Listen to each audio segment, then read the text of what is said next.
పవన్ తన వ్యక్తిగత డబ్బులతో ప్రజలకి ఖర్చు పెట్టడం అన్నటువంటిది చాలా కీలకమైనటువంటి అంశం. ఇప్పుడు తాజాగా చూసుకుంటే ఏదైతే జరుగుతున్నటువంటి పరిణామాలు చంద్రబాబు నాయుడు ప్రభుత్వం తరపున చేసేటటువంటి సర్వీసెస్ ఒక ఎత్తు అయితే, పవన్ కళ్యాణ్ తన వ్యక్తిగతమైనటువంటి డబ్బుల నుంచి ఇచ్చేటటువంటిది మరొకటి. మాట నిలుపుకున్నటువంటి డిప్యూటీ సీఎం పవన్ అన్నటువంటి వార్తను జ్యోతి హైలైట్ చేసింది.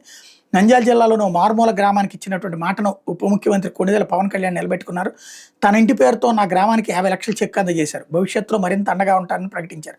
గత నెలలో కర్నూలు జిల్లా పూడిచెర్ల గ్రామంలో జరిగిన పారం పాండ్స్ నిర్మాణ ప్రారంభోత్సవాన్ని పవన్ కళ్యాణ్ హాజరయ్యారు. ఈ నేపథ్యంలో నంద్యాల జిల్లా నందికొట్కూరు ఎమ్మెల్యే గెత్తా జయసూర్య తన నియోజకవర్గ పరిధిలోని కొణిదెల గ్రామం గురించి ఆయనకు తెలియజేశారు. ఇంటి పేరు కలిగిన కొణిదెల గ్రామం ఉంది, మౌలిక సదుపాయాలకు ప్రజలు ఇబ్బందులు పడుతున్నారు, అభివృద్ధికి సహకరించండి అంటూ పవన్ కళ్యాణ్ అభ్యర్థించారు. దీంతో వెంటనే స్పందించిన డిప్యూటీ సీఎం తన ఇంటి పేరుతో ఉన్న గ్రామాభివృద్ధికి సహకరిస్తానని హామీ ఇచ్చారు.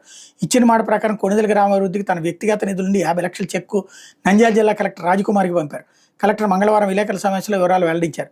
అనంతరం పవన్ కళ్యాణ్ పంపించిన చెక్కును డిఆర్ఓ రాము నాయక్, ఏఓ రవికుమార్, సూపరింటెండెంట్ నరసింహారావుకు అందజేశారు. ఈ నిధులతో నీటి సమస్యలు తలెత్తకుండా నీటి ట్యాంకు, రోడ్లు, డ్రైనేజీలు, తాగునీటి సరఫరా తదితర మౌలిక సదుపాయాలను ఉపయోగిస్తామన్నారు.